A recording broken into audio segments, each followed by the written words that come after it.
Hi there, Janet Fritz here for Galaxy Girl Creations. Welcome to my channel. Welcome to Stitches and Stencils, which is a monthly hop that I do with Sandy over at State Goddess and MK over at Some Assemblage Required. Today I am using a polka dot stencil. I believe this is from Pear Tree Cut Files, and then I'm also going to be using the stitching guide. It's the new circular stitching guide from MK over at Some Assemblage Required, so you can check that out in the description box down below. I'll have links for the products that I'm using today if they are available. I am using a little bit of blue ink. I think I'm using some juniper mist. It's whatever's left on my blue um, blending brush, and then I'm using some green, which again is just whatever's left on my blending brush. These are not meant to be like bubbles. They're just meant to be polka dots. So I'm not trying to go with a bubble effect or anything like that. Just keeping it simple, light and airy, and a little bit on the fun side because I am going to document some fun photos of the little guy I take care of hanging on the monkey bars. And I apologize you don't get to see his face, and that's why that you have that big smiley there. It is covering up the photos where I forgot to put a post-it over his face. I will remember eventually here in just a few moments, and then that smiley will go away. You'll just have a post-it over his face, and I apologize for that, but that is just to provide a little privacy for him and his family as they have requested. So I am always good with respecting that and covering up their faces. So this is just my little gift to them. I always am documenting things that the kids are doing and getting them into a scrapbook. And hopefully the kids will love it for years to come. So I've got these three photos. He's making some really cute faces, and I'm keeping it really simple. I'm using scraps from my scrap bin because it is also Baby Got Scraps month, and that means we're trying to use as many scraps as possible and not so many big pieces of paper. So I'm just using a white sheet for my background, and everything else is from the scrap bin.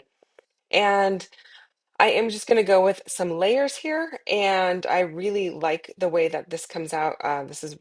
Layering is one of my favorite techniques to do, so it's always kind of a fallback for me, and I enjoy it. I tried to pick colors that I could pull from his shirt. That shirt is actually one that his sisters and I tie-dyed together for him, and so I love doing that kind of a thing. Um, Pulling from my photos just to get the right colors for my layout. It's keeping it a bit on the monochromatic side, and that's okay with me. I also do love having monochromatic layouts. They are probably the easiest ones for me and my go-to. So I love the fact that I can just pull out my scrap bin full of cool colors or warm colors and go to town. And that makes me just happy. So doing what makes me happy here. While I am layering up these pieces, I want to remind you to go and check out what Sandy and MK have going on their channels today for Stitches and Stencils. They should be using a stencil of some sort and doing some stitching, but the stitching could be machine stitching, does not have to be hand stitching, could be the stitching of your choice. And I encourage you guys to get out your sewing machines or your needle and thread. In this case, I'm going to be using some embroidery floss, and then to also pull out your stencils and put those to good use because you can make amazing backgrounds with them. So this is the new stitching template or stitching guide from MK over at Some Assemblage Required. It's got concentric circles. You don't have to use them as concentrically, I guess is that a word? Don't even know if it is. Um, but you can just use whatever size one you want, which is what I'm going to do. I'm going to create some more polka dots, making more circles on this particular layout. I did trim my border a quarter of an inch or an eighth of an inch on all four sides so that I'll have a quarter inch, um, well, an eighth of an inch reveal on all four sides. Usually I trim a quarter off of two sides. That's why I am saying a quarter inch. But yeah, this time because everything was already centered, I had to take it off of all four sides. So I will have a little bit of a border all the way around the outside. And that will just finish off the layout for me. And I really like the way that that ends up looking So here, all I'm doing is I'm using a piercing tool, which you could also use a thumbtack. I would go for one that has a little knob at the end, or you could use a pokey tool if you have one of those that is made for scrapbooking. And then I'm using a mouse pad to receive it.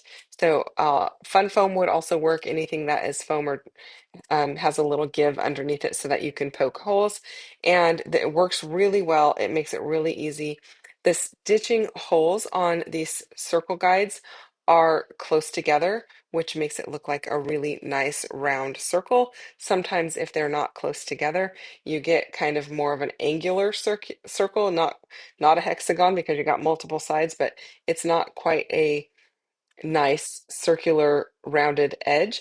But this one, it does have a great rounded edge, and I love the way that it ends up looking. I did not make you sit and watch me do all of the stitching because most of it I did off screen.